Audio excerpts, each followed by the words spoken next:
Hi అండి, welcome back to my channel Pallejo vlogs. రోజు మార్నింగే లేవగానే ఆ ఇడ్లీని చూసుకుంటా రోజు ఆ ఇడ్లీయే తినాలి అంటే చాలా బోర్గా ఉంది. నాకే కాదు, అంటే ఇంట్లో అందరికీ ఒక్కొక్క టిఫిన్ చేయాలంటే కష్టం కదా. వరుసగా ఇడ్లీ వేసినా కానీ ఇంట్లో వాళ్ళు కూడా తినటం ఇష్టం లేక ఒకసారి బయట టిఫిన్ చేసేస్తున్నారు. ఇంకా వాళ్ళకు టిఫిన్ నాకు టిఫిన్ అయితే చేస్తుంది మా అమ్మ అప్పుడప్పుడు. ఇంకా నాకైతే రొటీన్ డైలీ ఒకటే పని, ఇడ్లీ లేకపోతే ఎప్పుడో ఒకసారి గారైతే తింటున్నాను. ఆ ఇడ్లీ రోజు చూసి చూసి బోర్ కొట్టేస్తుంది. రోజు తినాలి అంటే చాలా కష్టంగా ఉంది. ఇంకా ఇడ్లీలో రోజు కారం పొడి దాని తగ్గట్లు. ఇంక ఈరోజు అయితే మా అమ్మ కొత్తగా అయితే అల్లం చట్నీ అయితే ప్రిపేర్ చేశారు. అవి కూడా పచ్చిమిర్చి తినకూడదంటే ఎండుమిర్చే తినాలంట. ఎండుమిర్చితో అయితే ఈ చట్నీ అయితే ప్రిపేర్ చేశారు. అల్లం చట్నీ తెలుసు కదా అందరికీ. అల్లం చట్నీ అయితే ప్రిపేర్ చేశారు. చాలా ఈజీ ప్రాసెస్, పర్లా టేస్ట్ కూడా బాగానే ఉంది. ఇక్కడైతే సాత్వి ఏడుస్తుందని చెప్పేసి వాళ్ళ డాడీ దగ్గర తీసుకున్నారు. ఈ లోపలే కుదురుగా వండుకోకుండా అలా తీసుకుంటే ఏంటి ఏడు పాపేస్తుంది. ఇంకా చూడండి మళ్ళీ స్టార్ట్ చేద్దే, మళ్ళీ చేసే పనులు అన్నీ చూడండి ఎలాంటి పనులు చేస్తూ ఉందో. ఆ ల్యాప్టాప్ ఛార్జర్నే మళ్ళీ పెడతా ఉంది ఆ అమ్మాయి గారు. వద్దు అంటే చూడండి ఏళ్ళు చూపిస్తూ ఉంది. అట్లా అని చెప్పేసి పొద్దాక కొట్టాలన్నా కొట్టలేము, వద్దు చేయొద్దు అన్న పనే పదే పదే చేస్తూ ఉంటుంది సాత్వి. ఈ టైంలో ఇంకా కొట్టలేమో తిట్టాలేమో. ఆ వైర్ పీకేసి మళ్ళీ చూడండి మళ్ళీ కనెక్ట్ చేయడానికి చూస్తూ ఉంది ల్యాప్టాప్కి. ఎలా పెట్టాలో అర్థం కావట్లేదు. తీయడానికి మాత్రం టక్కన తీసేసింది కానీ పెట్టడానికి మాత్రం కష్టంగా ఉంది. ఇంక ఏదో విధంగా డైవర్ట్ చేద్దామని చెప్పేసి డైవర్ట్ చేసి గన్ను, ఇదిగో సాత్వి గన్ను డుగ్ డుగ్ డుగ్ అని చెప్పేసి అంటే సాత్వి కూడా చూడండి దాన్ని పట్టుకుని ఏ విధంగా గన్నులాగా చూపిస్తూ ఉందో.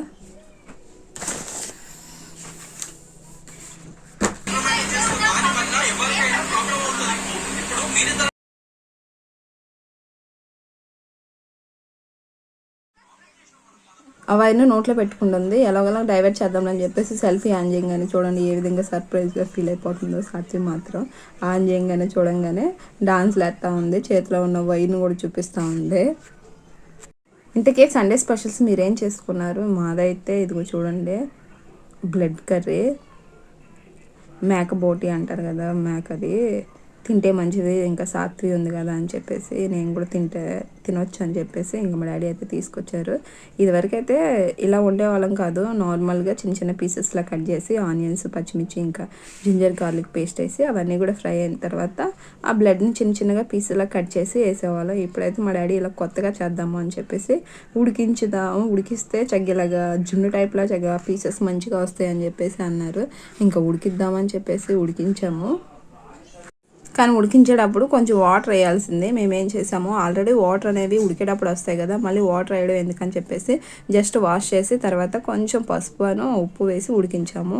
అలా ఉడికించే టయానికి కింద అయితే అంతా కూడా మాడిపోయింది. చూడండి పైన కనబడుతుంది కదా, అంతా కూడా మాడిపోయింది. మళ్ళీ ఏం చేసాము, ఆమ్లెట్ లాగా మళ్ళీ తిప్పి కొంచెం వాటర్ పోసి మళ్ళీ ఉడికిస్తున్నాము. అదే మళ్ళీ బాయిల్ చేస్తున్నాము. ఇప్పుడైతే మంచిగానే వచ్చింది పర్ఫెక్ట్గా చక్కగా జున్ను టైప్లో. ఇవైతే ఇంకా చేపలు. ఇది నా కోసం అయితే మటను, మా ఇంట్లో వాళ్ళ కోసం కూడా మటను. నా కోసం చిన్న చిన్నగా కట్ చేసుకొచ్చారు, కీమా అంటారు కదా అలా కట్ చేశారు. ఇంకా ఇంట్లో వాళ్ళ కోసం పెద్ద పీసెస్లు అయితే కట్ చేయించుకొని వచ్చారు. ఈరోజు మా ఇంట్లో సండే స్పెషల్ అయితే ఇది మటన్ కర్రీ, ఫిష్, ఇంకా ఇది బ్లడ్ కర్రీ. ఇప్పుడు చూడండి ఇవి చూడండి జున్ను ముక్కలుగా ఎలా ఉన్నాయో, అచ్చం జున్నులాగే ఉంది, చక్కగా మంచిగా ఉన్నాయి. పీసులు కూడా మనకు కావాల్సిన షేప్లో సైజులో కట్ చేసుకోవచ్చు. నార్మల్గా అయితే అలా బ్లడ్ పోసేసుకొని మనం కట్ చేస్తాం కదా, అలా కాకోకుండా చాలామంది దీన్ని నల్ల కర్రీ కూడా అంటారు. కర్రీ అయితే ప్రిపేర్ అయిపోయింది. దీంట్లో ఎక్కువ కారం ఎక్కువకుండా పచ్చిమిర్చితోనే ఎక్కువ కర్రీ అనేది ప్రిపేర్ చేస్తే బాగుంటుంది. కారం తగ్గించి పచ్చిమిర్చి అనేది ఎక్కువ వేస్తే టేస్ట్ అనేది కూడా చాలా బాగుంటుంది. ఇంక ఇదైతే నా కర్రీ ప్రిపేర్ చేసుకుంటున్నాను. అసలు ఈ టైప్లో మటన్ కట్ చేస్తారని, ఇలాగ కీమా కూడా ఉంటుందని నాకైతే తెలీదు. నేను హాస్పిటల్లో చేసేటప్పుడు అక్కడ ఆంటీ వాళ్ళు తీసుకొచ్చారు. ఏంటి ఇది కోడిగుడు పొడవులా ఉంది అని అంటే, కాదు మటన్ని ఇలా చిన్న చిన్న పీస్లా కట్ చేస్తారు, మటన్ కీమా అంటారు అని చెప్పేసి అన్నారు. అప్పుడే ఫస్ట్ టైం తింటాము. ఇప్పుడు మళ్ళీ నా డెలివరీలు అయిన తర్వాత అయితే తింటున్నాను. అంటే ఇలా చిన్న చిన్న పీసెస్లా కట్ చేస్తే త్వరగా డైజెషన్ అవుద్ది అని చెప్పేసి. ఇంకా నాకు సపరేట్గా ఎందుకు తెచ్చారు అంటే, ఎక్కువ మసాలాలు అవన్నీ కూడా యూస్ చేయకూడదు కదా చిన్నపిల్లలు, అంటే మన పాల పిల్లలు తాగుతారు అవుతూ ఉంటారు కదా, మళ్ళీ వాళ్ళకి డైజెషన్ ప్రాబ్లం ఏమైనా గ్యాస్ ట్రబుల్ వస్తాయని చెప్పేసి కారం ఇవన్నీ కూడా తగ్గించి తినాలిగా, అందుకని చెప్పేసి నాకైతే పచ్చిమిర్చి కూడా యూస్ చేయకూడదంట ఈ టైంలో, అందుకని చెప్పేసి ఆనియన్స్ ఒకటే ఫ్రై చేసి ఇంక ఇది వాష్ చేసి కర్రీ అయితే ప్రిపేర్ చేసుకుంటున్నాను. మటన్ కీమా కర్రీ చూడడానికి అయితే భలే ఉంది కదా, చిన్న చిన్న పీసెస్ లాగా. ఉడికిన తర్వాత కూడా బాగుంటుంది, కోడిగుడ్డు పొలటా టైప్లో ఉంటుంది. కానీ నాకు కర్రీ మొత్తం నేను చేసుకోవడం వల్ల ఏమో కానీ నాకైతే కర్రీ అంతా అయిన తర్వాత అన్నం తినేటప్పుడు అంత టేస్ట్ అయితే అనిపించలేదు. ఎంతైనా చికెన్ మటన్ నాన్ వెజ్ కర్రీలలో ఎక్కువ మసాలా ఉంటేనే ఆ టేస్ట్ అనేది బాగుంటుంది. మసాలా కొంచెం తక్కువగా ఉందంటే అంతేం బాగుండదు కదా. ఇంక ఈ కర్రీలోనే పచ్చిమిర్చి ఆనియన్స్ మిక్సీ పట్టేసి అవి అయితే కర్రీ చేశాను. ఇలా మిక్సీ పట్టడం వల్ల ఏంటంటే కొంచెం గ్రేవీ కూడా వస్తుంది కర్రీలో. మామూలుగా అయితే అంత బాగా రాదు గ్రేవీ అనేది, లేకపోతే గ్రేవీ కావాలి అంటే ఇంకో కొబ్బరి ఇవన్నీ కూడా ఎక్స్ట్రా అవన్నీ వేయాలి, గసగసాలు ఇవి ఏవి వేయకోకుండా జస్ట్ ఆనియన్స్ అనేవి కొంచెం 2 ఎక్స్ట్రా వేసి మిక్సీ పట్టేసి అవి బాగా ఎర్రగా వేగేంత వరకు ఫ్రై చేసుకున్న తర్వాత ఈ మటన్ అనేది వేస్తే మంచిగా గ్రేవీ కూడా వస్తుంది. ఇదిగో చూడండి కర్రీ అయితే ప్రిపేర్ అయిపోయింది. పేరుకి నా కర్రీ చేసుకున్నాను కానీ ఈ కర్రీ అయితే నాకు బాగా నచ్చింది, మా అమ్మోళ్ళ కర్రీయే నచ్చింది. ఆ గ్రేవీ టేస్ట్ బాగుంది. ఇంక ఇక్కడైతే చేపలు కూడా రెడీ అయిపోయాయి. చేపలకు ఉప్పు కారం అయితే పట్టించేసాము, కొంచెం టేస్ట్ అనేది బాగుంటుంది. మ్యారినేట్ చేసి అయితే పక్కన పెట్టేశాను. మా అమ్మ చేపను చూడండి ఎంత చక్కగా తెల్లగా క్లీన్ చేసిందో. స్టార్టింగ్లో అంటే మనం కర్రీ చేస్తాం కానీ ఎప్పుడు ఇలాగ చేపలు అయితే ఎప్పుడు ప్రిపేర్ చేయలేదు. జస్ట్ కట్ చేసి ఇచ్చిన తర్వాత మా అమ్మ అంతా క్లీన్ చేసి ఇచ్చిన తర్వాత కర్రీ అయితే ప్రిపేర్ చేసేదాన్ని మ్యారేజ్ కాకముందు. ఇంకా అట్లాగే బెంగళూరులో మేము స్టార్టింగ్లో అయితే 2 times అలాగే చేపలు తెచ్చుకున్న తర్వాత వాళ్ళు కట్ చేసి ఇస్తారు కదా, ఇంకా నీట్గా ఒక 2 times 3 times వాష్ చేసాము. చేసి కర్రీ చేస్తే అసలు చేదండి, మామూలుగా కాదు. అనవసరంగా తెచ్చుకున్నామేమో అనిపించింది. ఫస్ట్ టైం ఒకవేళ సరిగ్గా పాడైపోయిన చేపేమో అని చెప్పేసి అనుకున్నాం. సెకండ్ టైం తెచ్చుకున్న తర్వాత కూడా అట్లాగే అనిపించింది. తర్వాత అనిపించింది వాళ్ళు అలా క్లీన్ చేస్తారు, మనం నీట్గా క్లీన్ చేయాలి, తెల్లగా వచ్చేంత వరకు బాగా రుద్దుకోవాలి, ఆ బంక పోయేంత వరకు రుద్దాలి అని చెప్పేసి అర్థమైంది. ఇంక అప్పటి నుంచి కొంచెం రాగి పిండి వేసి, ఇప్పుడు ఇంట్లో అమ్మ వాళ్ళు బూడిద వేసి ఎలా రుద్దుతారో అలాగా కొంచెం మంచిగా తెల్లగా వచ్చేంత వరకు వాష్ చేసిన తర్వాత కర్రీ ప్రిపేర్ చేస్తున్నా. ఇప్పుడైతే టేస్ట్ అయితే కొంచెం పర్వాలేదు, బాగానే ఉంటుంది, చేదు తత్వం అయితే ఏమీ లేదు. ఇప్పుడైతే 2-3 వారాలకు ఒకసారి అయితే బెంగళూరులో ఉంటే 2-3 వారాలకు ఒకసారి చేపలు తెచ్చుకుంటున్నాము. అవి కూడా లైవ్ ఫిష్ కొరమేన్ చేపలు అయితే తెచ్చుకుంటున్నాము. దాంట్లో ముళ్ళులు ఉండవు కదా, పిల్లలు తినడానికి కూడా ఇబ్బంది ఉండదు అని చెప్పేసి 2 కర్రీస్ అయితే అయిపోయాయి. ఇంకా చేపల ఫ్రై కూడా అయిపోయింది. ఫ్రై ఎందుకు చేసాము అని అంటే ఆల్రెడీ కర్రీస్ ఉన్నాయి, ఇంక ఈ ఫ్రై అనుకో ఒక 2 రోజులైనా ఆగిద్ది, కావాల్సినప్పుడు తినొచ్చు. కర్రీ అయితే పాడైపోద్ది కదా త్వరగా అని చెప్పేసి చూడండి ఎంత బాగా ఫ్రై చేసాము. ఇలా బాగా ఫ్రై చేసాము అంటే చాలా రోజులు ఆగిద్ది, లేకపోతే ఆగినట్లు ఫ్రై చేసాము అంటే ఉత్తనే పాడైపోద్ది, బంకగా ఉంటుంది. చేప లోపల కూడా స్మెల్ వచ్చేస్తుంది. అందుకని చెప్పేసి బాగా ఫ్రై చేసి ఒక డబ్బాలో అయితే స్టోర్ చేసి అలా ఉంచాము. ఇవైతే ఒక 4 days ఉన్నా కానీ చేప అనేది పాడవదు, మంచిగా ఉంటాయి, కరకరలాడుతూ ఉంటాయి. ఇది సాత్విది ఎప్పుడో వీడియో చూడండి, కుందేలతో ఏ విధంగా ఆడుతుందో. మా బాబాయ్ దగ్గర కుందేళ్ళు, కుక్కలు, ఇంకా మేకలు అన్నీ ఉంటాయి. ఇంకా వాటితో అయితే ఇంటి దగ్గరికి వచ్చింది అంటే చాలు, మా ఇంటి దగ్గర ఉండేదానికన్నా మా చిన్నాన్నల ఇంటి దగ్గర కొంచెం దూరమే, అక్కడికి వెళ్ళిపోద్ది. మార్నింగ్ అయితే పిల్లలు ఎవరో ఒకరు ఉంటారు, తమ్ముడోళ్ళు, ఇంకా వాళ్ళు వచ్చి తీసుకెళ్ళిపోతారు.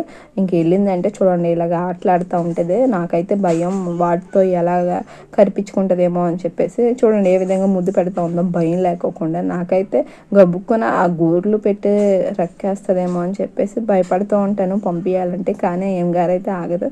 ఇంకా వాళ్ళు చూసిందంటే వాళ్ళు బండి వేసుకొని వస్తారు. ఇంకా పిల్లల బండి అంటే ఇంకా మనం ఎంత చెప్పినా ఊరుకోరు కదా. ఇంకా బండి వచ్చింది అని అంటే బండి మీద ఎక్కేంతవరకు అయితే ఊరుకోదు అమ్మాయి గారు, ఇంకా బండి మీద ఎక్కి వెళ్ళిపోద్ది. ఇక్కడ సాత్వి హెయిర్ స్టైల్ గమనించారా? సాత్వి హెయిర్ కటింగ్ చేయాలంటే ఇది ఈ విధంగా చేస్తున్నారు ఇక్కడ మా అమ్మ వాళ్ళ ఇంటి దగ్గర. అందుకని చెప్పేసి మరీ డిప్ కటింగ్ చేపిస్తున్నారు అని చెప్పేసి ఇంకా హెయిర్ కటింగ్ అయితేనే చేపిలేదు. దాని తగ్గట్టు మళ్ళీ మొక్కు ఉంది, ఎలాగో గుండు చేపిచ్చేస్తాం ఎందుకులే అన్నట్లు అయితే చేపిలేదు. చేపిస్తే మాత్రం ఇలా బాగా చేపించేస్తున్నారు డిప్ కటింగ్ టైప్లో, అందుకనే ఆపేసాము. కటింగ్ అయితే ఏపీయలేదు ఏమి. ఆగును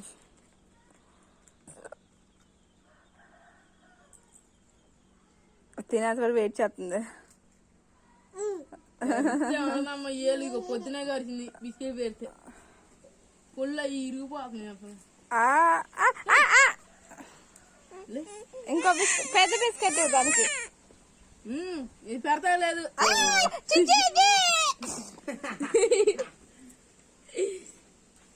అయిపోయింది.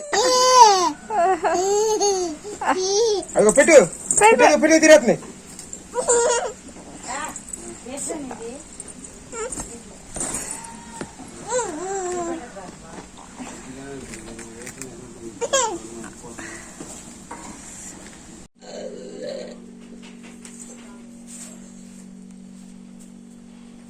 ఇంకో బిస్కెట్ ఏది బెత్తర పడదా?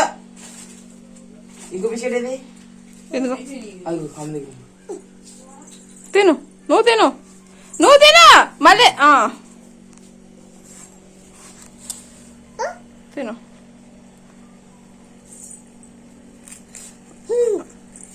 నువ్వు తిను మాకు దానికి ఇచ్చే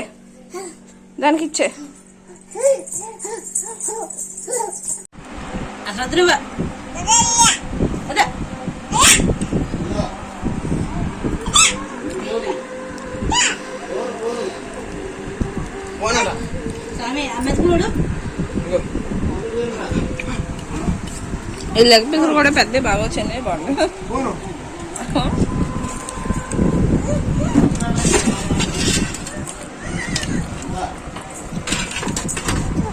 తిప్పిన ఒకసారి.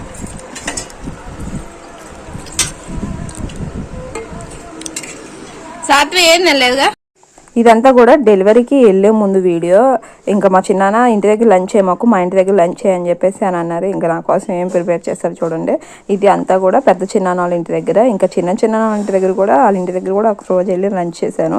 కానీ అక్కడ వీడియో అయితే తీయలేదు. ఇక్కడ వీడియో తీసాను కాబట్టి ఇంకా వీడియో ఉంది కదా మీకు కూడా షేర్ చేద్దాంలే, ఇంకా నాకు కూడా గుర్తుగా ఉంటుందిలే అని చెప్పేసి వీడియో అయితే షేర్ చేస్తున్నాను. ఇంకా నా కోసం ఏమేమి ప్రిపేర్ చేస్తారు చూడండి. ఇవన్నీ కూడా మ్యాక్సిమం మా చిన్నాన్న పెద్ద చిన్నాన్న వంటలు బాగా చేస్తారు. మా పిన్ని అన్నీ అన్నీ అందిస్తూ ఉంటే ఇవన్నీ కూడా చిన్నానే ప్రిపేర్ చేశారు. మీకు ఇలాంటి మంచి చిన్నాళ్ళు ఉన్నారా? మా చిన్నాన్నలు అయితే బాగా చూసుకుంటారు. ఇంకా వీడియో నచ్చితే లైక్ చేయండి, షేర్ చేయండి. ఎవరైనా సబ్స్క్రైబ్ చేసుకోకపోతే కింద కనబడుతున్న సబ్స్క్రైబ్ అయితే క్లిక్ చేయండి. Thank you for watching.